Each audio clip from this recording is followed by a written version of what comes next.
বিপিএলে প্রতিপক্ষকে time out না করে মহানুভবতায় ভাসছেন বিশ্বজুড়ে মেহেদী হাসান মিরাজ।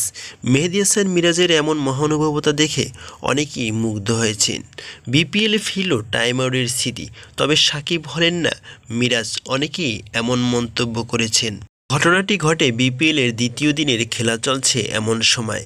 দিনের প্রথম ম্যাচে লড়ছে খুলনা টাইগার্স এবং চিটাগাং কিংস। এই ম্যাচেও টাইম আউটের মতো ঘটনা ঘটতে যাচ্ছিল, তবে মেহেদী হাসান মিরাজ শেষ পর্যন্ত সিদ্ধান্ত বদলে ফেলেন। তবে খুলনার দেওয়া 204 রানের লক্ষ্য ব্যাট করছে চিটাগাং। ইনিংসের প্রথম ওভারে খুলনার হয়ে বল হাতে তুলে নেন মোহাম্মদ নওয়াজ।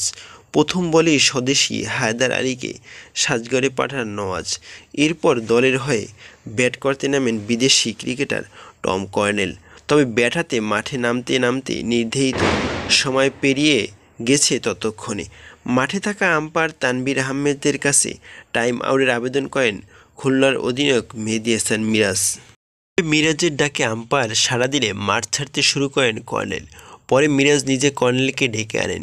স্পিরিট অফ ক্রিকেটের দৃষ্টান্ত দেখা গেলে বিপিএলে কর্নেল নিজেও থামস আপ দেখান। এছাড়াও মাঠের বাইরে থাকা কিংস কর্ণধার সামির কাদের চৌধুরীকেও দেখা যায় কিছুটা স্বস্তিতে। পরে ব্যাট করতে নেমে অবশ্য সুবিধা করতে পারেননি কর্নেল।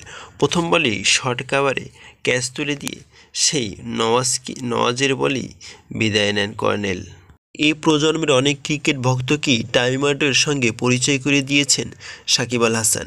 অ্যাঞ্জেলো ম্যাথিউসের বিপক্ষে 2023 ওয়ানডে বিশ্বকাপে সাকিবের সেই আউটের স্মৃতি এখনও ঘুরে ফিরে আলোচনায়। আন্তর্জাতিক ক্রিকেট ইতিহাসে প্রথম time out batsman Angelo Mathews. কিন্তু সেই অ্যাঞ্জেলো ম্যাথিউসের বিরুদ্ধে অবশ্য সাকিব আল হাসানের কারণও ছিল টাইম আউট করার, কারণ তখন ছিল চ্যাম্পিয়ন ট্রফির একেবারে শেষ মুহূর্ত। যদি ওই ম্যাচে জয়লাভ করতে না পারতো বাংলাদেশ, তাহলে চ্যাম্পিয়ন ট্রফিতে খেলাটা একটা অনিশ্চয়তা দেখা দিত, আর সেজন্যই সাকিব এই কাজটি